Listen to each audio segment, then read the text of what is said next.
अस्सलाम वालेकुम। क्या हाल है आप सबका?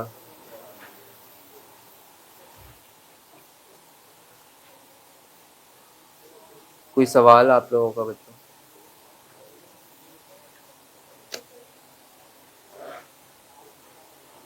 नहीं, उसके अलावा कोई सवाल है? पढ़ाई के अलावा कोई?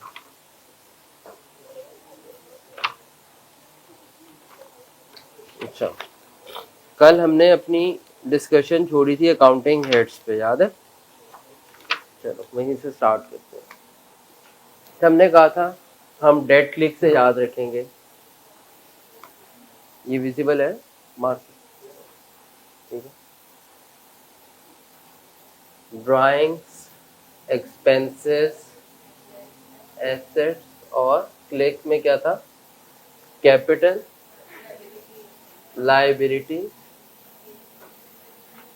और इनकम। अच्छा, ये डी और सी का मतलब ये है डेबिट और क्रेडिट। दो बातें, हर अकाउंट हेड की एक नेचर होती है। तो इन अकाउंट हेड्स की जो नेचर या फितरत है वो डेबिट की है, और इन अकाउंट हेड्स की नेचर क्या है? क्रेडिट की। ये बैलेंसेस की नेचर होती है, वो भी बात कर लेते हैं अभी आगे जाके। ठीक है। वैसे अगर आसानी के लिए बात करें तो आपने याद रखना कि अकाउंटेंट क्या करता है बेसिकली। अकाउंटेंट का क्या काम है? अकाउंटेंट का काम यह है कि वो बिजनेस ट्रांजैक्शंस को क्या करे? क्या करे? बोलते जाओ। रिकॉर्ड करे। रिकॉर्ड किस चीज में करता है? बुक्स ऑफ अकाउंट्स कह सकते हैं, अकाउंटिंग की बुक्स कह सकते हैं, ठीक है जी। अकाउंटिंग रिकॉर्ड्स कह सकते हैं। अच्छा, अकाउंटिंग रिकॉर्ड्स में वो इन चीजों को रिकॉर्ड करेगा। और अकाउंटिंग के रिकॉर्ड्स में ये 6 सेक्शंस बने होते हैं नॉर्मली तौर पे। Drawing, expenses, assets, capital, liabilities और इनकम्स। ठीक है, ये 6 सेक्शंस होते हैं। फिर इसकी आगे फर्दर डिटेल्स होती हैं। एसेट्स की और मल्टीपल एग्जांपल्स आ जाती हैं, इनकम की और मल्टीपल एग्जांपल्स आ जाती है, बट मेन हेड्स क्या होते हैं? Drawing, expenses, assets, capital, liabilities और इनकम्स। इक्विटी नहीं लिखा मैंने, ठीक है ना, बताता हूँ क्यों नहीं। तो अकाउंटिंग रिकॉर्ड्स का मकसद ये होता है कि इन 6 अकाउंटिंग हेड्स को रिकॉर्ड किया जाए या डिलीट किया जाए। अकाउंटिंग हेड्स में, अकाउंटिंग की बुक्स में दो काम होते हैं, बस आपने याद रखने हैं। दो काम होते हैं। नंबर 1, या किसी चीज को रिकॉर्ड किया जाता है या किसी चीज को रिमूव किया जाता है। याद रखना, ये दो काम होंगे, या कोई चीज रिकॉर्ड हो रही होगी या कोई चीज रिमूव हो रही होगी। तीसरा कोई काम नहीं होता अकाउंटिंग की बुक्स में। या किसी अकाउंट हेड में कोई एंट्री या एसेट या सेल या कैश या बैंक या लाइबिलिटी, या तो वो रिकॉर्ड होगी या उसको क्या करना है? रिमूव करना। वो जो फिगर्स है उसके पीछे सारी कैलकुलेशंस है। सारी अकाउंटिंग की बुक्स में कोई चीज या रिकॉर्ड होती है या रिमूव होती है। रिकॉर्ड या रिमूव को हम इंक्रीज या डिक्रीज भी कहते हैं। यानी कि हम इसके लिए मुख्तलिफ वर्ड यूज करते हैं। हम रिकॉर्ड करने को कहते हैं इंक्रीज हो रहा है, रिमूव करने को क्या कहते हैं? वो चीज क्या हो रही है? जैसे हम कहते हैं कि हमने परचेसेस की, इसकी वजह से कैश हमारा क्या कर गया? डिक्रीज कर गया। डिक्रीज का मतलब क्या है? रिमूव कर रहे हैं कैश। हमने जो रिकॉर्ड किया हुआ था पहले से कैश, वो क्या चीज हो रही है? रिमूव हो रही है। और डिक्रीज हमेशा नॉर्मली बच्चों वो चीज होगी, या रिमूव हमेशा वो चीज होती है जिसको पहले क्या किया होता है? रिकॉर्ड किया होता है। पहले कहीं ना कहीं कोई रिकॉर्डिंग होगी तो उसको रिमूव किया जाएगा। ये बात भी आपने याद रखनी कॉन्सेप्चुअली। अच्छा, और इसमें नॉर्मली हम प्लस माइनस का साइन भी यूज कर सकते हैं बताने के लिए कि इंक्रीज। तो इंक्रीज डिक्रीज का मतलब यही है, रिकॉर्ड करना या रिमूव करना। तो ड्राइंग, एक्सपेंसेस, एसेट्स को हम ऐसे भी कह सकते हैं कि इनको जब भी अकाउंटिंग की बुक्स में रिकॉर्ड करते हैं तो हम इनको डेबिट करते हैं, और जब भी हम इसको रिमूव करते हैं यानी कि माइनस करते हैं अपने पास या डिक्रीज होते हैं तो ये क्या होते हैं? क्रेडिट होते हैं। और मैंने आपको बताया था ये दो टीम्स हैं, एक डेट की टीम है और एक क्लिक की टीम है, और इन दोनों का क्या होता है? ऑपोजिट बिहेवियर होता है। तो अगर ऑपोजिट लेके जाएं तो इनको अगर रिकॉर्ड करना है तो उसको हमने क्रेडिट साइड पे करना, और इसको रिमूव करना है तो उसको हमने डेबिट करना होता है।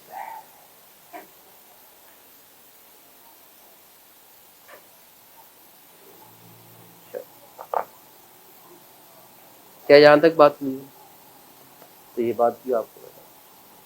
अच्छा, अगली चीज,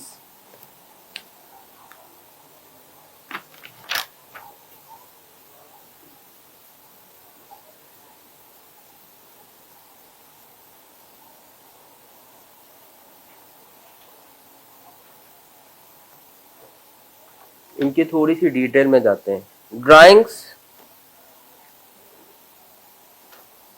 ड्राइंग्स क्या होती हैं? ड्राइंग्स क्या होते हैं भाई, कोई बताएगा?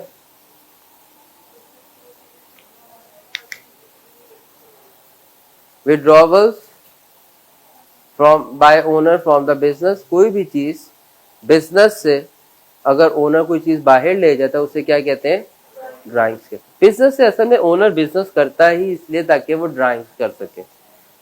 बिजनेस में पैसा कमाया जाएगा तो उसको क्या चाहिए? उसको पैसे चाहिए, तो बिजनेस से क्या करेगा? विड्रॉ करेगा कोई चीज। तो ड्राइंग्स और कैपिटल क्या होता है? ड्राइंग्स और कैपिटल, ओनर अगर बिजनेस में किसी भी तरह की कंट्रीब्यूशन कर दे, ओनर अगर बिजनेस में किसी भी तरह की कंट्रीब्यूशन कर दे तो उसे क्या कहते हैं? कैपिटल। और ओनर बिजनेस से कोई भी रिटर्न ले ले, कोई चीज वापस ले ले या रिटर्न ले ले, उसको क्या कहते हैं?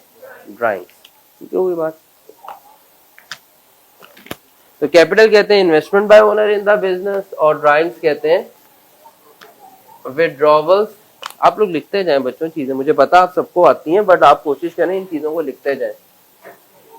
ठीक है, अच्छा जी। तो कैपिटल हमें पता है investment by owner in the business, और ड्राइंग्स क्या होते हैं? Withdrawals by owner from the business. Business में कोई भी चीज इन्वेस्ट करते हैं ओनर की तरफ से आती है, ओनर की तरफ से कोई बिजनेस में इनपुट आता है तो उसको कहते हैं कैपिटल। और ओनर की तरफ, ओनर के पास अगर कोई बिजनेस से चीज चली जाती है तो उसे क्या कहते हैं बच्चों? ड्राइंग्स कहते हैं।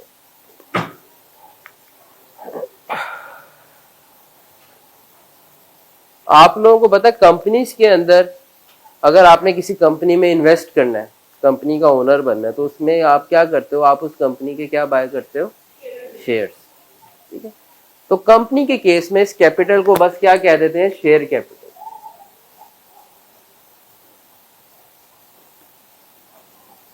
एक ही चीज है, एक ही चीज है, बिल्कुल एग्जैक्ट एक चीज है।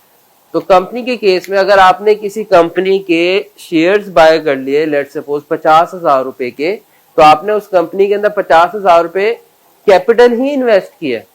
कंपनी उसको क्या कहती है? बस शेयर कैपिटल। और कंपनी में आप जब शेयर्स लेते हो कंपनी के, तो क्यों लेते हो? ताकि उस कंपनी से क्या लें? रिटर्न लें, क्योंकि हमने इन्वेस्टमेंट की है, उस पर बिजनेस के पास प्रॉफिट भी होगा, सब कुछ होगा, तो उस बिजनेस से कुछ कैश बाहर भी निकालेंगे हम लोग। बिजनेस अपने ओनर्स को, क्योंकि आपने बिजनेस में इन्वेस्टमेंट की तो आप बिजनेस के ओनर बन गए ना, उस कंपनी के ओनर बन गए अगर आपके पास उसके शेयर है। तो अब अगर आपने विड्रॉ किए पैसे, तो आपने असल में क्या किया? ड्राइंग से किए हैं वो कंपनी, बट आपको जो रिटर्न देती है किस शक्ल में देती है? डिविडेंड। ऊंचा बोलो बच्चे, ठीक है? वो माइक, मेरे माइक में वो रिकॉर्डिंग हो रही है ना, तो आवाज आनी चाहिए। ठीक है, रिकॉर्डिंग में भी आवाज आनी चाहिए। डिविडेंड्स, पता चले कि लाशों को नहीं पढ़ा रहे सर अकेले, क्लास में लोग बैठे हुए। तो डिविडेंड, तो ड्राइंग्स या डिविडेंड्स एक ही बात है। ठीक है, आपने याद रखना है। डिविडेंड का वही ट्रीटमेंट है जो बचपन में आप ड्राइंग्स का पढ़ के आए हुए। ठीक है, कोई डिफरेंट चीज नहीं है डिविडेंड। डिविडेंड, ठीक है, तो ये आपने याद रखनी बात। तो capital investment by owner of the business, drawings withdrawal bye owner from the business, क्योंकि डिविडेंड में भी तो ओनर को बिजनेस से कैश निकाल के दिया जा रहा होता है, डिविडेंड भी तो वही चीज होती है। ठीक है, अच्छा, तो कैपिटल और ड्राइंग इसके अंदर बाकी ये आसान होता है, इसके अंदर बाकी नहीं मसला कोई। फिर उसके बाद क्या आ जाते हैं? एक्सपेंसेस आ जाते हैं। एक्सपेंसेस की दो टाइप्स होती हैं। एक्सपेंसेस की वैसे मल्टीपल टाइप्स हैं, बट चलो दो टाइप्स अभी डिस्कस कर लेते हैं। नहीं बल्कि सारी करेंगे भाई हम, मेजर बड़ी एक्सपेंसेस क्या होता है? Money spend by the business is known as expense. ठीक है, उसकी डेफिनेशन ही मैं लिख रहा हूं। एक्सपेंसेस की दो टाइप्स होती है, कौन कौन सी? बड़ी दो कैटेगरीज क्या है? क्या वो एक्सपेंडिचर्स है? चलो ऐसे कर लेते हैं, इसने अच्छी बात की। एक्सपेंडिचर में दो चीजें आ जाती हैं, एक को कहते हैं कैपिटल एक्सपेंडिचर और एक को क्या कहते हैं? Revenue expenditure. अच्छा जी, कैपिटल एक्सपेंडिचर और रेवेन्यू एक्सपेंडिचर में क्या फर्क है?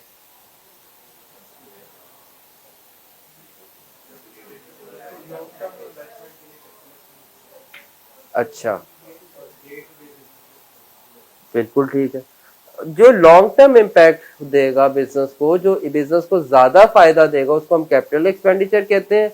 और जो बिजनेस को डे टू डे खर्चे होते हैं, जो बिजनेस को बेनिफिट प्रोवाइड करेगा up to 1 year, capital expenditure क्या होता है? नॉर्मली बिजनेस को बेनिफिट दे रहा होता है ग्रेटर देन 1 ईयर, और रेवेन्यू एक्सपेंडिचर जो होता है वो बेनिफिट दे रहा होता है बिजनेस को less than equal to 1 year. ठीक है, अच्छा। अब इस रेवेन्यू एक्सपेंडिचर को हम लोग क्या कहते हैं? एक्सपेंसेस कहते हैं। बिजनेस के क्या होते हैं? एक्सपेंसेस होते हैं। अब ये जो बिजनेस के एक्सपेंसेस होते हैं, इसकी दो बड़ी कैटेगरीज होती हैं, एक को कहते हैं कॉस्ट ऑफ सेल्स और दूसरे को क्या कहते हैं? अदर एक्सपेंसेस कह लेते हैं। दो कैटेगरीज बना लेते हैं, कॉस्ट ऑफ सेल्स और other expenses. Cost of sales का मतलब क्या है? जो सामान बेच रहे हैं वो सामान कितने का खरीदा था या उसको कितने का बनाया था, इसे क्या कहते हैं? Cost of sales. इसको कॉस्ट ऑफ गुड्स सोल्ड भी कह सकते हैं। ठीक है, कॉस्ट ऑफ सेल्स या कॉस्ट ऑफ गुड्स सोल्ड, यानी कि जो सामान हमने बेचा है उस सामान को हमने कितने का एक्वायर किया है, इसे क्या कहते हैं? Cost of sales. क्लियर हो गई बात?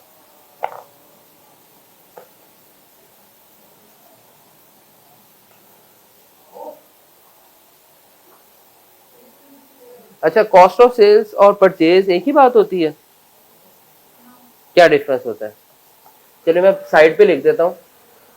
परचेज एक्सपेंस जो अकाउंटिंग पीरियड में आ रहा होता है, इसका मतलब होता है cost of all goods purchased during the year. ये जो परचेज एक्सपेंस होता है, ये तमाम गुड्स जो आपने ड्यूरिंग, गुड्स का मतलब क्या होता है? गुड्स भी सीख लो। गुड्स का मतलब, ये तीन चीजें जिनका एक ही मतलब है, गुड्स, स्टॉक, नजर आ रहे सब? गुड्स, स्टॉक और इन्वेंटरी, इन तीनों वर्ड्स का एक ही मतलब है। ये कौन सी आइटम्स होती है? रीसेल आइटम्स होती हैं, जिन आइटम्स को इस नियत से खरीदते हैं कि उनको क्या करना है? बिजनेस ने रीसेल करना है in the ordinary course of business. Ordinary course of business, business का कारोबार ही है कि इन चीजों को क्या करना होता है? बेचना होता है। ठीक है, तो उन्हें हम कहते हैं गुड्स, स्टॉक या इन्वेंटरी। इन तीनों का लिखा हो, purchase inventory, purchase goods, purchase stock. Accounting में इन तीनों का एक ही मतलब है। ठीक है जी। अगर कोई नॉन करंट एसेट खरीदा तो उसके साथ कभी भी गुड्स का वर्ड नहीं आएगा, याद रखना। कभी भी गुड्स का वर्ड आ गया, हमेशा ये वो आइटम्स होती हैं जिनको बिजनेस ने क्या करना होता है? बेचना होता है, रीसेल करना होता है। ठीक है, तो गुड्स, स्टॉक, इन्वेंटरी वो आइटम्स जिनको रीसेल करते हैं। तो परचेज एक्सपेंस क्या होता था? Cost of all goods purchase during the year. ठीक है, और कॉस्ट ऑफ सेल्स का मतलब क्या है? कॉस्ट ऑफ गुड्स सोल्ड या कॉस्ट ऑफ सेल्स, इसका मतलब क्या होता है? Cost of only those goods which were sold during the year. सही है? कॉस्ट ऑफ, कुछ फर्क लग रहा है आपको? इन दोनों की डेफिनेशन में फर्क लग रहा है? क्या फर्क है? तो परचेज, आपका एक अकाउंटिंग पीरियड है 2020 या 2026 कर ले। उस 2026 में आपने जितना भी सामान खरीदा है बेचने के लिए, जितना भी सामान खरीदा है बेचने के लिए, वो सारे का सारा कहां ऐड हो जाएगा, परचेज एक्सपेंस बन जाएगा। But cost of goods sold मिलती जुलती चीज है, बट एग्जैक्टली वो चीज नहीं है जो परचेज है। परचेज है कॉस्ट ऑफ गुड्स सोल्ड का मतलब है वो जो सारा का सारा सामान आपने ड्यूरिंग द अकाउंटिंग पीरियड खरीदा है, जरूरी नहीं है आप वो सारे का सारा सामान बेचो भी, हो सकता है कुछ इन्वेंटरी आपके पास अनसोल्ड बच जाए, तो उसकी कॉस्ट नहीं। तो कॉस्ट ऑफ गुड्स सोल्ड का मतलब या कॉस्ट ऑफ सेल्स का मतलब जो इन्वेंटरी उस अकाउंटिंग पीरियड में बेची है उसको कितने का खरीदा था, इसे कहते हैं कॉस्ट ऑफ गुड्स सोल्ड या cost of sales.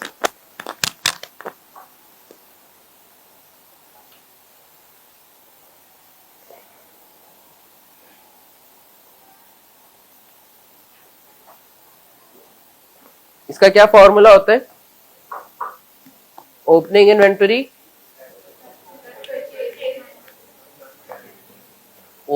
Inventory plus net purchases minus closing inventory. अच्छा जी, नेट परचेजेस क्या होता है बाद में अभी बात करूं। जो नेट परचेजेस क्या होती हैं, चलो लिख लेते हैं। नेट परचेज होते हैं purchase plus carriage inward minus purchase return minus very good discount receive.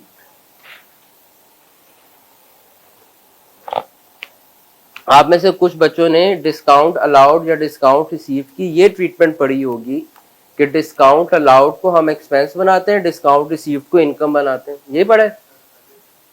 अब हमने ये नहीं करना अकाउंटिंग में, याद रखना। डिस्काउंट रिसीव्ड असल में क्या है कि परचेज का फॉल है, यानी कि एक चीज 100 रुपए की खरीदी, बट आपको आगे जाके पता चला कि वो मुझे 100 रुपए की नहीं पड़ी, अल्टीमेटली वो मुझे 80 रुपए की पड़ गई, क्योंकि 20 रुपए मुझे डिस्काउंट रिसीव हो गया।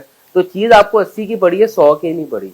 तो इसलिए वो जो 20 रुपए अलग से फेवर रिकॉर्ड करने के बजाय या इनकम रिकॉर्ड करने के बजाय हम उसको परचेज एक्सपेंस में से लेस करेंगे। ठीक है, तो ये आपने याद रखनी है। Net purchase, purchase plus carriage inward minus purchase return minus discount receive.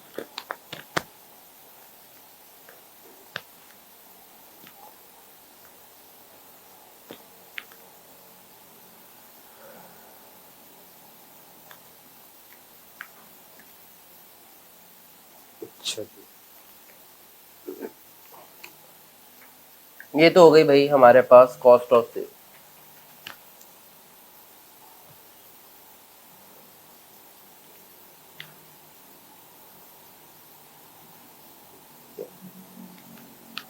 Other expenses पे आ जाते हैं। अदर एक्सपेंसेस की भी कुछ टाइप्स हैं, सेलिंग एंड डिस्ट्रीब्यूशन, और कोई बताना चाहे, एडमिन और फाइनेंस कॉस्ट, इसकी भी 3 टाइप्स हो जाएंगी। एक को हम कहेंगे admin and general expenses, selling and distribution expenses और finance cost.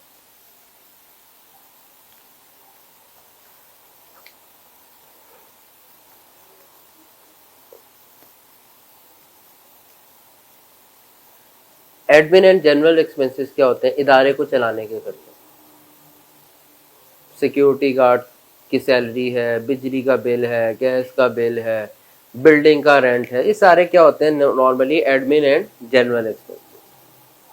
Selling and distribution expenses, नाम से पता चल रहा है सामान बेचने का खर्चा। अच्छा, एक जो सामान होता है ना जो आपने बेचना है, जब कारोबार करते हैं तो सामान खरीदने के ऊपर भी खर्चा आता है और सामान बेचने के लिए भी खर्चा करना पड़ता है। एडवर्टीजमेंट करनी पड़ेगी आपको, डिलीवरी कभी कभार देनी पड़ेगी आपको, सेल्स कमीशन देनी पड़ेगी आपको, अपनी शॉप्स बनानी पड़ेगी मुख्तलिफ जगहों पे, डिस्ट्रीब्यूट करना पड़ेगा सामान, डिलीवरी वैन्स होंगी, सारा उनका रेंट होगा, तो पूरा डिस्ट्रीब्यूशन नेटवर्क बनाना पड़ेगा, उसके लिए खर्चा होता है, उसे कहते हैं सेलिंग एंड डिस्ट्रीब्यूशन एक्सपेंसेस। तो कॉस्ट ऑफ सेल्स क्या होता है, जो सामान बेचना है उसको खरीदने पे खर्चा कितना है, वो कॉस्ट ऑफ सेल्स होता है। और जो सामान बेचा है उसको बेचने पे जो खर्चा है उसे क्या कहते हैं, सेलिंग एंड डिस्ट्रीब्यूशन एक्सपेंसेस।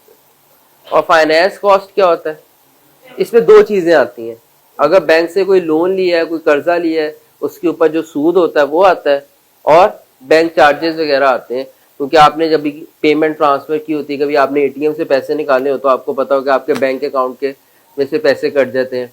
और इसी तरह आपके हर बार जब आपके बैंक के एनुअल चार्जेस होते हैं, कोई कार्ड आपने लिया है उस कार्ड के अलग चार्जेस होंगे, तो वो सारे बैंक चार्जेस होते हैं, तो वो भी कहाँ आते हैं, फाइनेंस कॉस्ट में। तो फाइनेंस कॉस्ट में दो चीजें आती हैं, आपका इंटरेस्ट ऑन लोन, और दूसरी चीज क्या आती है, बैंक चार्जेस। बैंक चार्जेस जो बैंक के चार्जेस होते हैं, नाम से पता चलता है। तो ये हम फाइनेंस कॉस्ट में लिखते हैं।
चलो,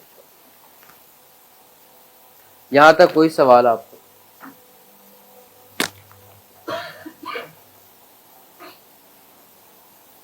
अच्छा, कैपिटल एक्सपेंडिचर में दो चीजें आती हैं। क्या दो चीजें आती हैं? Number one, amount spend on, number one, purchase of non current asset, number two, improvement of non current asset. दो चीजें आती हैं, याद है। वो अमाउंट जो हमने स्पेंड की है किसके ऊपर, नॉन करंट एसेट खरीदने पर और नॉन करंट एसेट इंप्रूव करने पर।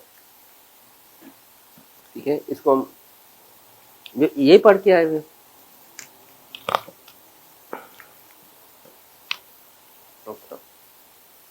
इंप्रूवमेंट का मतलब क्या होता है?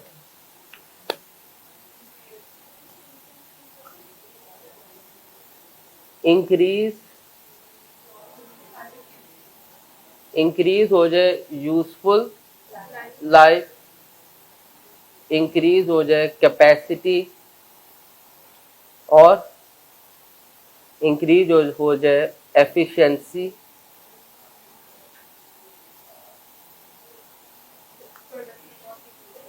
डिक्रीज कर जाए ऑपरेटिंग कॉस्ट,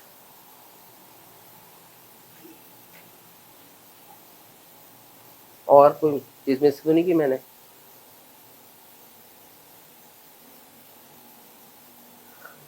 ऐसा खर्चा जिससे एसेट की यूजफुल लाइफ ज्यादा हो जाए या उसकी कैपेसिटी ज्यादा हो जाए। जैसे एक बिल्डिंग है, बिल्डिंग में 2-3 कमरे और बना दिए तो बिल्डिंग की कैपेसिटी बढ़ गई। या एफिशिएंसी बेहतर हो जाए मशीन की, पहले मशीन जो था 1 घंटे में बनाती थी 10 यूनिट्स, अब 1 घंटे में 15 यूनिट्स बना रही है, तो एफिशिएंट हो गई। या प्रोडक्ट क्वालिटी बेहतर हो जाए, ठीक है, वो भी एफिशिएंसी में ही आ जाता है कि प्रोडक्ट क्वालिटी बेहतर होगी। पहले उतनी अच्छी क्वालिटी नहीं, मजा नहीं आता था प्रोडक्ट की क्वालिटी का, बट कुछ ऐसी इंप्रूवमेंट्स की कि प्रोडक्ट क्वालिटी बहुत बेहतर हो गई। या रिडक्शन हो गई, कम हो गई क्या, ऑपरेटिंग कॉस्ट। हर एसेट को ऑपरेट करने की कॉस्ट होती है, गाड़ी को चलाने की कॉस्ट होगी, मोटरसाइकिल को चलाने की एक ऑपरेटिंग कॉस्ट होती है जो उसमें फ्यूल डलता है। तो रिडक्शन इन, जैसे मशीन है, जनरेटर है, इन सब की ऑपरेटिंग कॉस्ट है। बिल्डिंग की पूरी ऑपरेटिंग कॉस्ट है, बिजली का बिल आएगा, एसी की ऑपरेटिंग कॉस्ट है, बिजली का बिल आएगा, तो रिडक्शन इन ऑपरेटिंग कॉस्ट कि इसको ऑपरेट करने की जो कॉस्ट आती है उसमें कमी आ जाए, मतलब आपने कोई ऐसा एफिशिएंसी वाला सिस्टम लगा दिया कि उसको ऑपरेट करने की कॉस्ट की कमी आ गई, तो इसको भी हम कहते हैं कि ये नॉन करंट एसेट की क्या है, इंप्रूवमेंट है। नॉन करंट एसेट होते क्या थे, ये एसेट्स की दो किस्में थी, आप लोगों ने ये चीजें नोट कर ली है, मैं रिमूव कर दूं।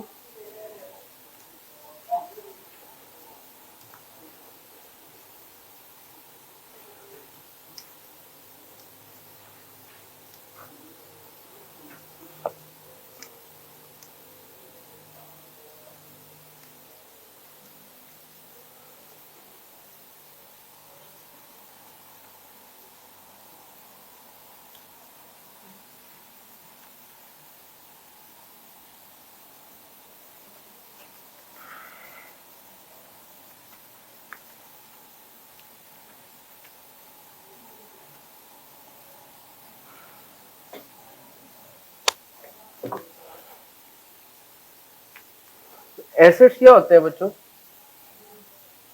कौन मुझे एसेट्स की डेफिनेशन बताएगा?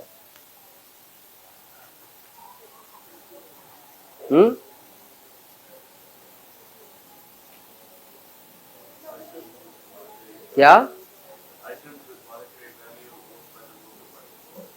पीआरसी दिया है पेपर, उसमें ये डेफिनेशन लिखी हुई है, आइटम्स विद मॉनेटरी वैल्यू, ठीक है। स्टैंडर्ड की IS1 की डेफिनेशन पूछ रहा हूं मैं, वो तो मुझे पता है, valuable item of a business are assets, बिल्कुल सिंपल डेफिनेशन है।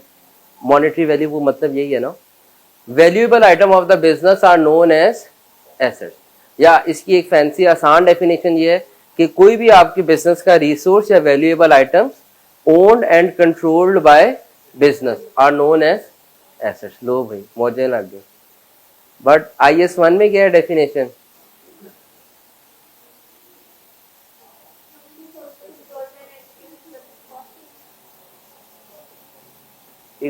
a present economic resource owned and controlled by an entity as a result of past events। Very good, ठीक है, ये इसकी फैंसी डेफिनेशन है। प्रेजेंट इकोनॉमिक रिसोर्स का मतलब कि एक इकोनॉमिक रिसोर्स है, इकोनॉमिक रिसोर्स का मतलब वैल्यूएबल आइटम, आसान अल्फाज में valuable item, own and controlled by the business, own और कंट्रोल किसका होगा, ओनरशिप और कंट्रोल किसका होगा, बिजनेस का होगा। अच्छा जी, ओनरशिप तो आपको पता है यार ये चीज, ओनरशिप। कंट्रोल का मतलब क्या, कंट्रोल्ड बाय द बिजनेस, ये बात भी समझ लो। कंट्रोल तब आता है कि जब आप एक चीज से कोई, वैसे आप में से कोई बताए कंट्रोल का मतलब क्या होता है। हमने कहा ना ओन्ड एंड एसेट्स क्या होते हैं, तो मैं लिख लेता हूं, present economic resource, economic resource यानी कि आसान अल्फाज में कोई वैल्यूएबल आइटम हो, जिसकी वैल्यू हो, मॉनेटरी वैल्यू हो, पैसों की हो, कीमती चीज हो, ओन्ड या controlled by business as a result of past events।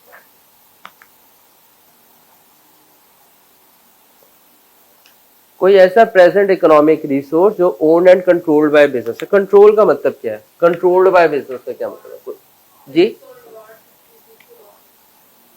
Very good. Risk और रिवॉर्ड्स का रिस्पॉन्सिबल कौन है, ये ओनरशिप होती है इससे।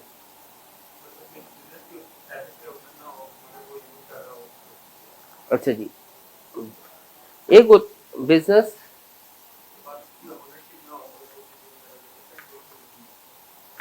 ओनरशिप नहीं होती, हाँ एसेट का बेनिफिट, चलो बता देता हूँ। ओनरशिप का मतलब कि एक चीज मेरी ओनरशिप में है, उसका बिल्कुल ये मतलब नहीं होता सिर्फ और सिर्फ कि कागजात आपके नाम पे, याद रखना। ओनरशिप का मतलब है कि आप रिस्पॉन्सिबल हैं किसके, रिस्क एंड रिवॉर्ड्स के, ठीक है।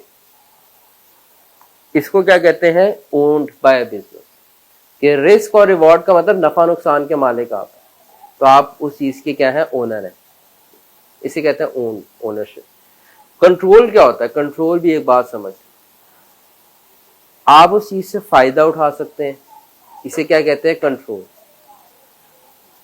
नंबर 2, कंट्रोल के साथ दूसरी चीज शर्त भी अटैच है। 2 शर्तें हैं फिर कंट्रोल आएगा। अगर एक चीज के अंदर 2 शर्तें नहीं पाई जाती हैं ना, तो उस चीज का कंट्रोल नहीं है आपके पास। पहली चीज ये कि आप उस चीज से क्या कर सकते हैं, बेनिफिट ले सकते हैं। जैसे आप चेयर्स पे बैठे हुए, आप इससे बेनिफिट ले रहे हैं, बट कंट्रोल नहीं आया आपके पास इस चेयर का फिर भी, क्योंकि आप तो बेनिफिट ले रहे हैं, बट इन चेयर्स के ऊपर आपका कंट्रोल नहीं है। कंट्रोल तब आता है जब आप किसी दूसरे को एक्सक्लूड कर सको बेनिफिट लेने से, तब आपके पास कंट्रोल भी आ जाएगा। यानी कि आप खुद उससे बेनिफिट ले सकते हैं और दूसरे को मना भी कर सकते हो, मेरी चेयर है यहाँ तो बैठ के दिखा, ठीक है। तो जो बदमाश होते हैं इनके पास ओनरशिप नहीं होती, इनके पास क्या होता है, कंट्रोल आ जाता है। जैसे कब्जा ग्रुप होता है, क्या कर लेते हैं, कब्जा ग्रुप में के पास क्या होता है, हम कहते हैं यार इनके पास कंट्रोल आ जाता है, ओनरशिप नहीं होती। तो कंट्रोल असल में क्या चीज है कि आप उस चीज से खुद बेनिफिट ले सकते हैं और आप दूसरे को एक्सक्लूड कर सकते हैं बेनिफिट लेने पे, तो हम कहेंगे ये ओनर, ये कंट्रोल है। तो कोई एसेट जिसके पास economic resource owned and control है, वैसे ओन मैंने स्लैश लिख दिया, owned and controlled by the business, result of past events. Result of past events का मतलब ये होता है पास्ट में कोई ट्रांजैक्शन हुई है जिसकी वजह से ये एसेट जनरेट हो रहा है। ये नहीं कि सो के उठे बिजनेस ने, कोई इवेंट ही नहीं हुआ, कोई ट्रांजैक्शन ही नहीं हुआ, नया बिजनेस खोला जी आज से हमारा ये एसेट बन गया, ऐसे नहीं। कोई ना कोई पास्ट इवेंट होगा फिर जाकर एसेट बनेगा, ठीक है जी। तो asset economic resource owned and controlled by the business as a result of past events. Asset की 2 किस्में, हाँ भाई, करंट एसेट्स और non current assets. Current assets कौन से एसेट्स होते हैं, provide benefit up to, benefit दे दें आपको अप टू 1 ईयर, 1 साल तक का बेनिफिट दें। दूसरी नहीं करंट एसेट्स में एक तो भाई IS1 4 चीजें आती हैं, करंट एसेट होता है, और 4 चीजें ना हो तो ऑटोमेटिकली एसेट को क्या कह देंगे, नॉन करंट एसेट। क्या चीजें हैं, नहीं याद, पढ़ी थी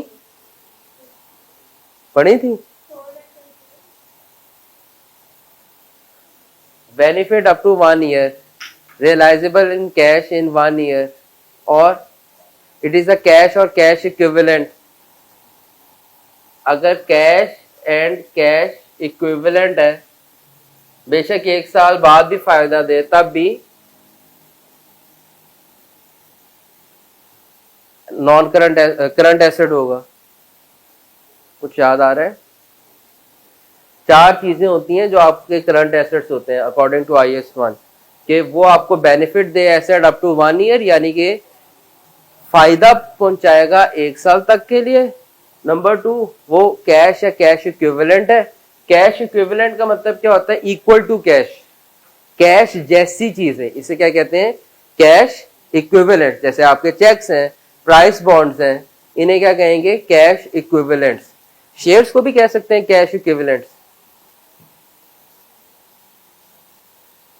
इस पे प्राइस बॉन्ड्स की एग्जांपल ले लो, प्राइस बॉन्ड्स भी कैश इक्विवेलेंट होते हैं। क्या शेयर्स को कैश इक्विवेलेंट कह सकते हैं? आपके पास किसी कंपनी के शेयर्स पड़े हैं, अच्छा कैश या कैश इक्विवेलेंट बच्चों याद रखें, कह सकते हैं, नहीं कह सकते? क्यों नहीं कह सकते बताता हूं। 2 तरह के इंस्ट्रूमेंट्स होते हैं, जैसे चेक है, आज मैंने आपको एक चेक दी है, कैश क्या है, करेंसी। कैश तो सिंपल करेंसी है ना, नोट्स या कॉइन्स है तो वो आपका कैश है। कैश इक्विवेलेंट होगा अगर जैसे चेक है, चेक क्या है, कैश इक्विवेलेंट है। मैं किसी बंदे को 5,000 रुपए दे दूं या मैं 5,000 का चेक दे दूं, तो 5,000 का चेक जो होगा वो क्या होगा, कैश इक्विवेलेंट। अब आज भी उस 5,000 चेक की वैल्यू क्या है, 5,000 ही है। आज से 2 महीने बाद, 3 महीने बाद भी उसकी वैल्यू क्या है, 5,000 ही है। उस कागज के टुकड़े की वैल्यू कम तो नहीं हो जाएगी ना। इसी तरह अगर आपने कोई प्राइस बॉन्ड लिया होता है, तो आपने लेट सपोज 50,000 के प्राइस बॉन्ड्स लिए, 3 साल बाद भी उसकी वैल्यू 50,000 ही रहेगी, 70,000 80,000 नहीं चली जाएगी उस प्राइस बॉन्ड की वैल्यू। वो प्राइस मिल जाता है कुरानदाजी, वो एक अलग चीज है, बट उस बॉन्ड की वैल्यू नहीं लूज होगी। इसके बरक्स शेयर्स में क्या होता है, अगर आपने आज एक 50,000 के शेयर्स खरीदे हैं, हो सकता है कल वो 30,000 पे आ जाए, या हो सकता है 1.5 लाख पे पहुंच जाए। तो शेयर्स की वैल्यू बहुत तेजी से क्या करती है, फ्लक्चुएट करती है। तो ऐसे इंस्ट्रूमेंट्स जिनकी वैल्यू बहुत तेजी से फ्लक्चुएट नहीं करती, उन्हें कहते हैं कैश इक्विवेलेंट्स। ठीक है जी, यानी कि वो कैश जैसी चीज है, क्योंकि आज आपके पास अगर 50,000 रुपए पड़ा है, आज से 5 महीने बाद, 5 साल बाद भी उस जेब में 50,000 रुपए ही रहेंगे, वो मार्केट में 50,000 रुपए ही समझे जाएंगे। यानी कि कैश की वैल्यू फ्लक्चुएट नहीं करती उस तरीके से। तो कैश और कैश इक्विवेलेंट्स, करंट एसेट्स में ऐसे एसेट जो आपको बेनिफिट दें 1 साल तक का, या वो एसेट वो क्या हो, कैश या कैश इक्विवेलेंट हो, तो वो सारे करंट एसेट्स बनेंगे। तीसरी चीज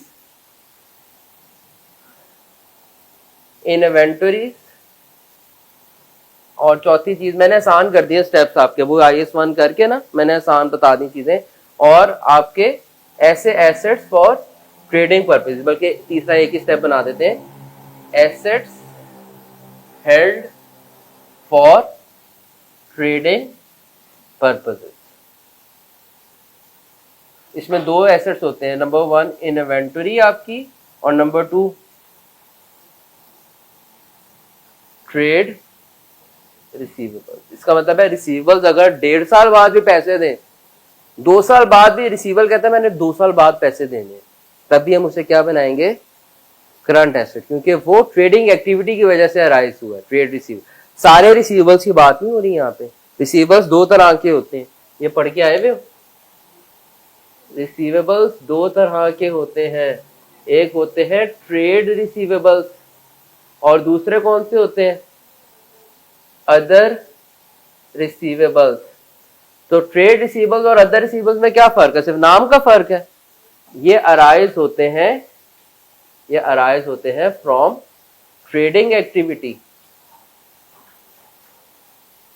फॉर एग्जांपल जैसे आपने क्रेडिट सेल्स की, और अदर रिसीवेबल्स कोई नॉन करंट एसेट बेच दिया उधार पे, तो नॉन करंट एसेट उधार पे बेचा, ये कोई ट्रेडिंग एक्टिविटी तो नहीं है। ट्रेडिंग एक्टिविटी कहते हैं sale and purchase of goods, ये भी सीख लो। ट्रेडिंग एक्टिविटी में 2 चीजें आती हैं, क्या, buying and selling of inventory या गुड। कोई नॉन करंट एसेट बाय या सेल किया, इसको ट्रेडिंग एक्टिविटी नहीं कहना।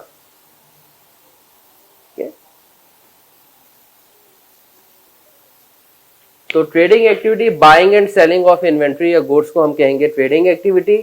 और ट्रेड रिसीवेबल्स ऐसे रिसीवेबल्स जो अराइज होते हैं from trading activity. For example जैसे क्रेडिट सेल्स की आपने, इसकी वजह से जो आपके पास रिसीवेबल्स आए, और अगर आपने नॉन करंट एसेट बेचा क्रेडिट पे, उसकी वजह से कोई रिसीवेबल अराइज हो गया, for example sale of non current asset on credit, तो उस केस में जो आपके पास रिसीवेबल जनरेट होगा उसे क्या कहेंगे, अदर रिसीवेबल। इसकी और भी एग्जांपल हो सकती है, लोन टू अ फ्रेंड, एक फ्रेंड को लोन दे दिया, तो अब आपने लोन दिया दूसरे बंदे को, उसके लिए पेबल है, आपके लिए क्या है, बट वो आपका अदर रिसीवेबल होगा, क्योंकि वो ट्रेडिंग एक्टिविटी नहीं थी जो आपने उसको लोन दिया।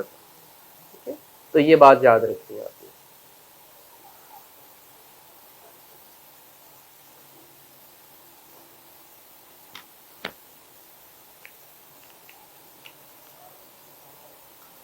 और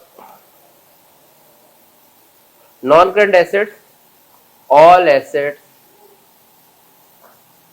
other than current assets are non current assets। इसकी एग्जांपल्स लैंड एंड बिल्डिंग, एक और वर्ड यूज होता है प्रेमिसेस। प्रेमिसेस लैंड और बिल्डिंग के लिए बोला जाता है। फिर उसके बाद प्रॉपर्टी भी बोला जाता है। प्रॉपर्टी प्लांट एंड इक्विपमेंट आपने टॉपिक पढ़ा होगा, डेफिनेशन भी पढ़ी होगी, वो भी आपके पास क्या है, नॉन करंट एसेट्स थी। नहीं मशीनरी नहीं आती, नहीं मशीनरी नॉर्मली नहीं आती, ठीक है। बट कभी कभार अगर किसी ने बिजनेस से कंसीडर कर लिया तो पता नहीं, बट अलग से शो करते हैं हमेशा मशीनरी। ठीक है। अच्छा, लैंड एंड बिल्डिंग, अच्छा प्रेमिसेस, उसके बाद plant equipment, plant machinery and equipment,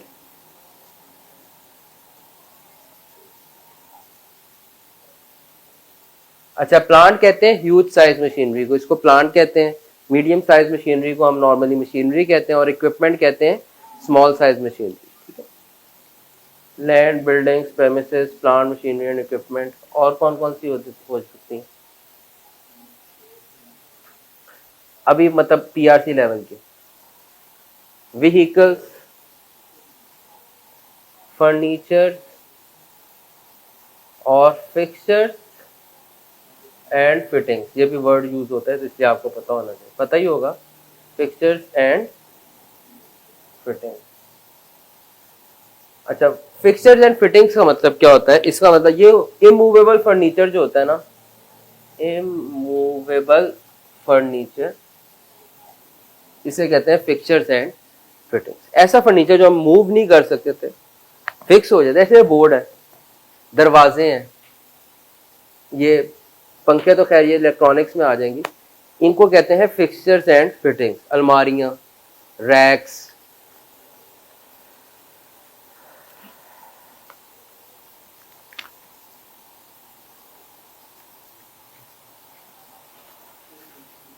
बच्चों कैपिटल पढ़ लिया हमने, ड्राइंग्स पढ़ लिया, एक्सपेंसेस पढ़ लिया, एसेट्स पढ़ लिया, लायबिलिटीज और इनकम है।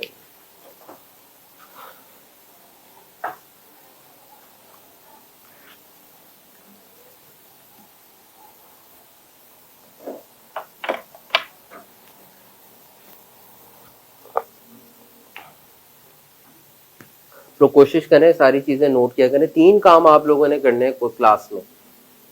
एक तो आपने एक ऐसा रजिस्टर लेके आना है जो कि सिर्फ आपने उसमें अकाउंटिंग के नोट्स बनाने हैं और किसी चीज के नोट्स नहीं बनाने, वो रजिस्टर आपको चाहिए। नंबर 2, आपके पास वो कैलकुलेटर होना चाहिए जो आपको एग्जाम में अलाउ है, उस पर आपने सारी कैलकुलेशंस करनी है ताकि आपकी स्पीड बिल्ड हो कैलकुलेशंस पे और एक्यूरेसी बिल्ड हो। अगर आप सारा टाइम मोबाइल पे कैलकुलेशंस करते रहोगे तो पेपर में आपके उस कैलकुलेटर पे हाथ नहीं सेट हुआ होगा। तो मैक्सिमम कैलकुलेशंस आपने जितनी भी करनी है उस कैलकुलेटर पे करो जो आपने एग्जाम में लेके जाना है। और अपने जिस तरह मोबाइल फोन की हिफाजत करते हो, हर जगह उसको साथ साथ लेके जाते हो, एटलीस्ट क्लासेस में अपने कैलकुलेटर की भी उसी तरीके से हिफाजत रखनी है। ठीक है। तो दूसरी चीज, मोबाइल अंदर होना चाहिए, आपके डेस्क के ऊपर आपके पास कैलकुलेटर्स होने चाहिए। ठीक है। मोबाइल ना नजर आया करे, मुझे अच्छी बात नहीं होती ना, स्टूडेंट वाली फील नहीं आती। उसके बाद तीसरा काम जो आप लोगों ने करना है, तो बस हाँ 3 काम आपने, अब कैलकुलेटर्स आप ले आए और आपके पास एक रजिस्टर है जिसपे आपने नोट्स बनाने हैं सिर्फ अकाउंटिंग के, और उस पर खिचड़ी नहीं पकानी है। ठीक है। तो अकाउंटिंग के नोट्स बनाने से, क्योंकि नोट्स बहुत इंपॉर्टेंट है, और जो चीज भी मैं बोर्ड पे लिखूं वो आपने नोट करनी है, बस आंखें बंद करके यकीन करके कि ये चीज इंपॉर्टेंट है, जो चीज भी मैं लिखवाऊं आपने नोट कर लेनी।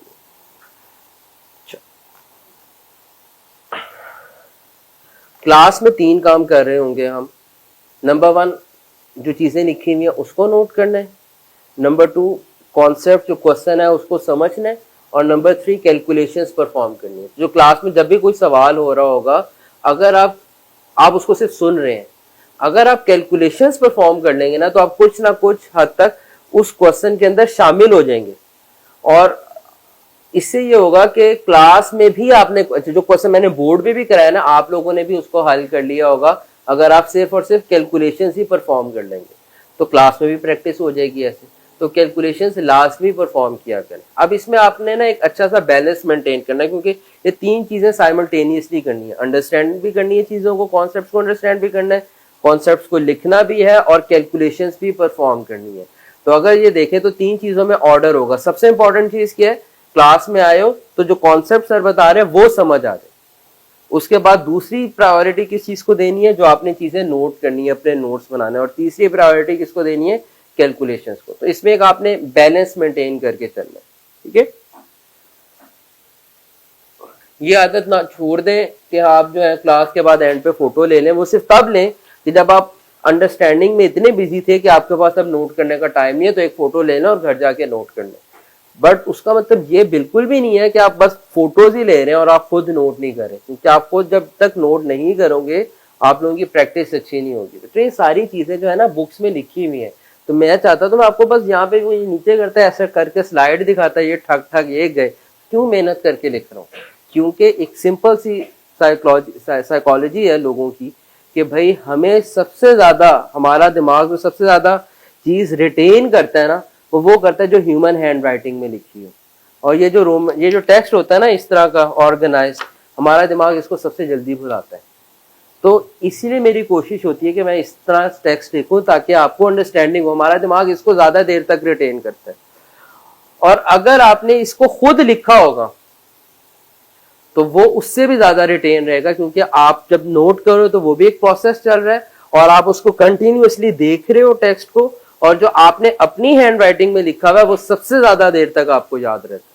तो ये एक प्रोसेस ऐसे बनाया जाता है ताकि आप क्लास में आओ और आपको फिर एंड पे बहुत ज्यादा मेहनत ना करनी पड़े चीजों को याद रखने के लिए, आपको याद रहते। ठीक है, तो इसलिए कुछ चीजें हम यहाँ पे नोट कर रहे होते हैं, क्वेश्चंस भी नोट करके कर रहे होते हैं। ठीक है, ये तो बड़ा आसान है पढ़ाना। क्वेश्चंस दिखाया, सोल्यूशन भी पढ़े होते हैं, सोल्यूशन में समझा दिया अच्छा यार ये चीज ऐसे ऐड हुई है, ऐसे ऐड हुई, तो बड़ा आसान हो जाएगा पढ़ाना। बट ऐसे नहीं करते होता। तो इसलिए कोशिश किया करें कि आप लोगों ने भी नोट्स बनाने।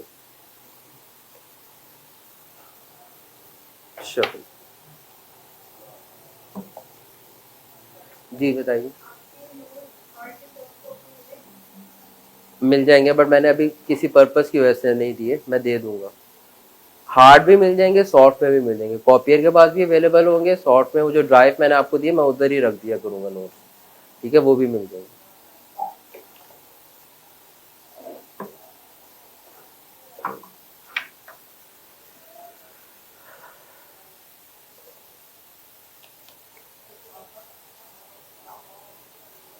आप लोगों को अगर कहीं से पुरानी ड्राइव मिले एफएआर की तो उसको कॉपी नहीं कराना, आपने किसी सीनियर से आपको मिल जाए उसको कॉपी नहीं कराना, क्योंकि मैंने नोट्स को चेंज करना है अकॉर्डिंग टू न्यू स्कीम।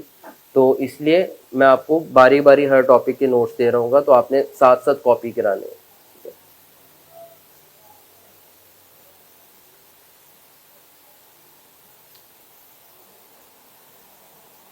अच्छा,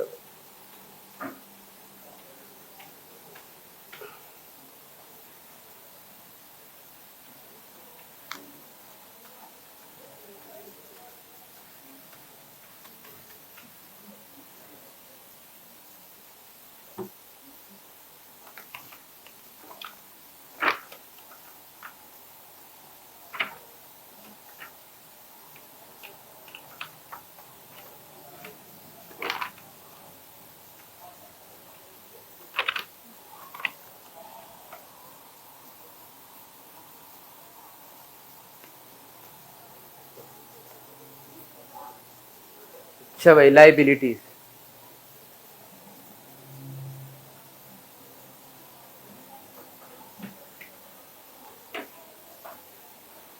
लाइबिलिटीज क्या होती हैं? Financial obligations of a business are known as liabilities. Business के ऊपर जो भी फाइनेंशियल ऑब्लिगेशंस होती हैं उन्हें क्या कहते हैं? लाइबिलिटीज कहते हैं। फाइनेंशियल ऑब्लिगेशंस का मतलब क्या होता है कि जिसको अदा करने के लिए पैसे खर्च होंगे उन्हें क्या कहते हैं? फाइनेंशियल ऑब्लिगेशन, कि जिसको अदा करने के लिए पैसे खर्च होंगे। ठीक है, अब सीए करना, आप कहेंगे मेरे मेरे ऊपर ये भी ऑब्लिगेशन है सीए करना है, वो कोई फाइनेंशियल टाइप की ऑब्लिगेशन नहीं है। अच्छा, तो financial obligations of the business are known as liabilities. और इसकी स्टैंडर्ड वाली डेफिनेशन किसे याद है? ठीक है, इसकी वही मैं ऐसे आसान कर देता हूं। अब प्रेजेंट ऑब्लिगेशन, यानी कि ब्रैकेट में लिख देता हूं फाइनेंशियल ऑब्लिगेशन। किस चीज की जिम्मेदारी क्या है? To transfer economic resource. Economic resource जहां पे भी वर्ड आएगा इसका मतलब क्या होता है? वैल्यूएबल आइटम, ऐसी चीज जो कहीं गिरी हुई नजर आए तो उठा लें आप, ठीक है, वो इकोनॉमिक रिसोर्स है। 100 रुपये नीचे गिरा हुआ नजर आया, क्या करोगे, उठा लोगे। किसी का मोबाइल नीचे गिरा हुआ नजर आया, पड़ा हुआ रह गया, कैलकुलेटर पड़ा हुआ रह गया, तो क्या कर लोगे। तो ऐसी चीज जो पाकिस्तानी गिरी हुई देखें तो उठा लें, तो उसे क्या कहते हैं, इकोनॉमिक रिसोर्स। तो प्रेजेंट ऑब्लिगेशन यानी कि प्रेजेंट फाइनेंशियल ऑब्लिगेशन होगी टू ट्रांसफर इकोनॉमिक रिसोर्स। तो आप कहेंगे हम लड़के, हमने बहनों की शादी भी करनी है, उसके लिए हमने जहेज भी इकट्ठा करना है, ये भी हमारे पे ऑब्लिगेशन है, फाइनेंशियल ऑब्लिगेशन है, क्या ख्याल है। तो इसको भी लाइबिलिटी बना लें, अपनी किताबों में शो कर दें जी हमारे ऊपर जो है ना 50 लाख रुपए की लाइबिलिटी है। नहीं, इसकी ऊपर शर्त लगा दी as a result of past event. Past में कोई ट्रांजैक्शन होना जरूरी है, एसेट्स के लिए भी पास्ट में कोई ट्रांजैक्शन होना जरूरी है। यहाँ पे भी ऐसे ही नहीं खुद से सोच के फ्यूचर में मुझे ये काम करना पड़ेगा तो जी लाइबिलिटी क्रिएट करके बैठ गए। फ्यूचर में हमने जो है ना कंपनी बनानी है, नहीं, फ्यूचर बिजनेस के एतबार से देख लेते हैं यार, फ्यूचर के अंदर ना हमने ना एक बहुत बड़ी फैक्ट्री लगानी है, तो लाइबिलिटी है हमारे ऊपर, फैक्ट्री लगानी है, तो जी आज से रिकॉर्ड ऐसे नहीं करना, ठीक है। तो इसीलिए शर्त लग गई। मतलब ये लाइन फालतू नहीं थी as a result of past events, ये बताने की कोशिश करो। पास्ट में कोई ट्रांजैक्शन होगी, जैसे पास्ट में कोई लोन ले लिए, पास्ट में कोई क्रेडिट परचेज कर लिए, इसकी वजह से लाइबिलिटी जनरेट हो रही है, ठीक है, as a result of past event.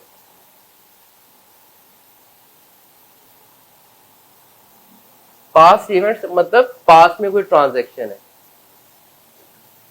यानी कि कोई ट्रांजैक्शन है, कोई ट्रांजैक्शन हुई है, कोई ट्रांजैक्शन हुई है जिसकी वजह से आपके ऊपर एक लाइबिलिटी जनरेट हुई है। लाइबिलिटीज की भी दो टाइप्स होती है,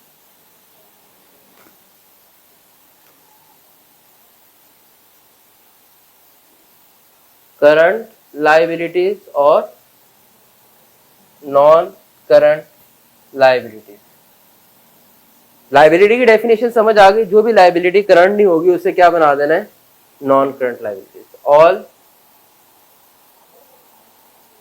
यानी कि all liabilities other than current liabilities are non current liabilities. और करंट लाइबिलिटीज में जो पेएबल है, payable within 1 year. Number 2, बस दो चीजें याद रख लो इसमें आसानी के लिए, 1 साल के अंदर अंदर पे करनी हो या held due to trading activity, for example trade receivables, oh sorry payables।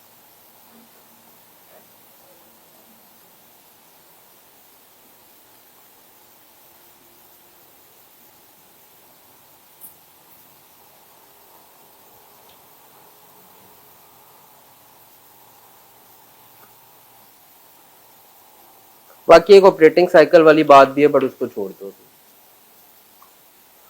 Important चीजें यही है कि 1 साल के अंदर अंदर पे करनी हो या ट्रेडिंग एक्टिविटी की वजह से वो अराइज हो रही है, ट्रेड पेएबल्स। यानी कि ट्रेड पेएबल्स अगर 1 साल के बाद भी पे करने हैं, जैसे अगर एक लोन है उसको 2 सालों में पे करना है, तो वो क्या बन जाएगी, नॉन करंट लाइबिलिटी। बट अगर ट्रेड पेएबल 2 सालों बाद भी पे करना है, फिर भी वो क्या बनेगी, करंट लाइबिलिटी। ये बात आप सबने याद रखी, ठीक है। तो ये दो चीजें करंट लाइबिलिटी में आएगी, ऐसी लाइबिलिटी जो पेएबल है विद इन 1 ईयर, और वो लाइबिलिटी जनरेट हुई है या हेल्ड आपके पास आ रही है due to trading activity. Trading activity की वजह से आ रही है तो उसको क्या कहते हैं, और उसको भी आप करंट लाइबिलिटी। जो अदर पेएबल्स होंगे, अदर पेएबल, अब बड़े ध्यान से मेरा जुमला सुनना है, अदर पेएबल अगर 1 साल के अंदर अंदर अदा कर देने तो वो करंट लाइबिलिटी बनेगी या नॉन करंट, ऊंचा बोलो, करंट। और अगर अदर पेएबल्स 1 साल के बाद अदा करने, फिर non current. But trade payables अगर 1 साल के अंदर अदा करने हैं तो क्या बनेंगे? Current liability. और ट्रेड पेबल्स अगर 1 साल के बाद अदा करने हैं फिर तब भी करंट लायबिलिटी बनेगी। ये बात याद रखनी है आप सब।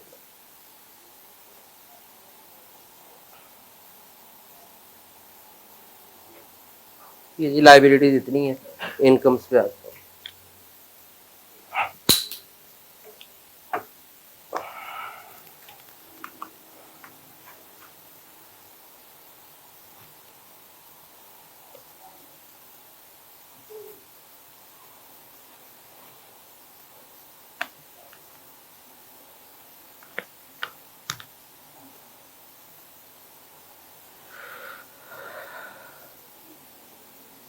अच्छा, इनकम और एक्सपेंसेस की भी वो एक स्टैंडर्ड में फैंसी सी डेफिनेशन लिखी हुई है।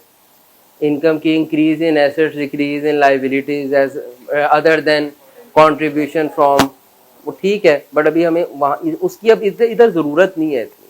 वो कॉन्सेप्चुअली पता होना ठीक है, बट इतनी ज़रूरत नहीं जितनी इनकी ज़रूरत थी। तो इनकम सिंपल ही रख लेते हैं, money earned bye the business, earning of the business. और ये दो तरह की हो सकती हैं, एक को कहते हैं सेल्स या रेवेन्यू, और दूसरी होती है हमारे पास अदर इनकम। ठीक है जी। तो सेल्स रेवेन्यू में जो आपकी इनकम्स होती हैं फ्रॉम मेन बिजनेस एक्टिविटी, और दूसरी इसमें चीज आ जाती है आपकी इनकम फ्रॉम सेलिंग गुड्स या इन्वेंटरी। गुड्स या इन्वेंटरी का मतलब जो रीसेल आइटम्स होती हैं जिनको खरीदा इसलिए था बेचने के लिए, तो जब उनको अल्टीमेटली बेचेंगे तो उससे जो पैसे जनरेट होंगे वो आपकी क्या बन जाती हैं? सेल्स या रेवेन्यू। और अदर इनकम, तमाम अदर इनकम्स जो सेल्स या रेवेन्यू नहीं है उनको हम इनकम की डेफिनेशन पे क्वालिफाई करते हैं, बट वो मेन बिजनेस एक्टिविटी से नहीं जनरेट हो रही या गुड्स या इन्वेंट्री बेचने से नहीं आ रही, तो उनको हम ऑटोमेटिकली क्या बना लेंगे? अपनी अदर इनकम्स बना लेंगे। तो यहां पर हम कह लेते हैं all income other than sales या रेवेन्यू। और इसकी एग्जांपल्स हमने कहा था जी, बिजनेस को अगर इंटरेस्ट ऑन लोन मिल गया, बट वो बैंक नहीं है, क्योंकि बैंक के लिए तो फिर वो सेल्स ही हो जाएंगे ना।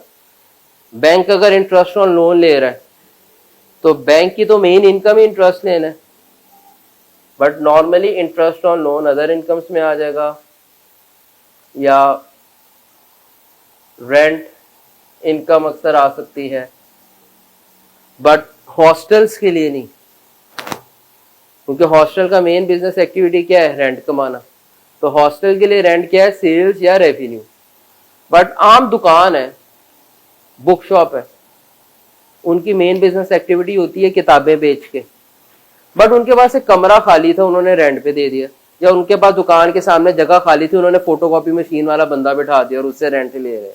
तो अब वो जो रेंट इनकम है वो एक साइड इनकम है, और वो फिर अब अदर इनकम में क्लासीफाई हो जाएगी। तो ये इनकम ऐसे नहीं है कि बस है ही इंटरेस्ट ऑन लोन, ये बिजनेस टू बिजनेस भी डिपेंड करेगा कि बिजनेस की नेचर क्या है, उसके ऊपर डिपेंड करता है कि उसकी इनकम अदर इनकम में क्लासीफाई होगी या सेल्स में क्लासीफाई होगी।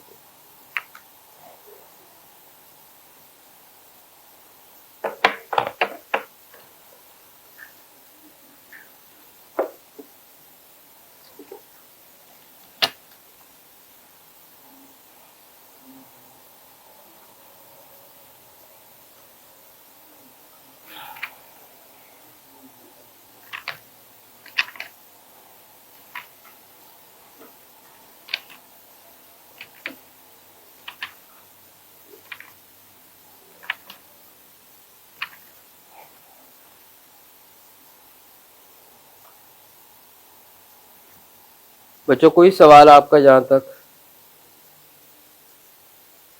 कोई सवाल नहीं, ठीक है, आज इतना ही है। कल मैंने बड़े इंपॉर्टेंट बात बतानी है, कल छुट्टी नहीं करनी है आप सबने। यार सर एक्स्ट्रा आप लोगों को वैसे, चलो पूछ लेता हूँ, कुछ फायदा हुआ है इन बेसिक्स को रिवाइज करने का? इसी तरह कल मैंने कुछ और डेप्थ में कॉन्सेप्चुअली आपकी बेस पक्की करनी है, ठीक है, तो मैं आपको सिर्फ रिवाइज नहीं करा रहा, मैं आपकी थोड़ी सी जो बेसिस में छोटी छोटी चीजें रह गई उनको पक्का करा रहा हूँ, ताकि कॉन्सेप्ट आपके बहुत मजबूत हो जाए पहले से ही, फिर हम उसके ऊपर चीजें सेटअप करेंगे। तो कल का लेक्चर बड़ा इंपॉर्टेंट है, मैंने इक्विटी की सेंस समझानी है, और ये जो सारे अकाउंटिंग है, ये डेबिट और क्रेडिट क्यों बैलेंस हो जाता है, ये क्यों बैलेंस शीट इक्वल आती है, ट्रायल बैलेंस क्यों इक्वल आता है, ये डुअल एस्पेक्ट के पीछे क्या साइंस थी, क्यों रिकॉर्ड करने लग गए हम, ये सारी बातें इंशाल्लाह मैंने कल डिस्कस करनी। तो कल की क्लास बहुत इंपॉर्टेंट है, तो अपना बहुत ज्यादा ख्याल रखें। अल्लाह हाफिज। नोट्स अभी मैं आपको बता दूंगा कब लेने, ठीक है।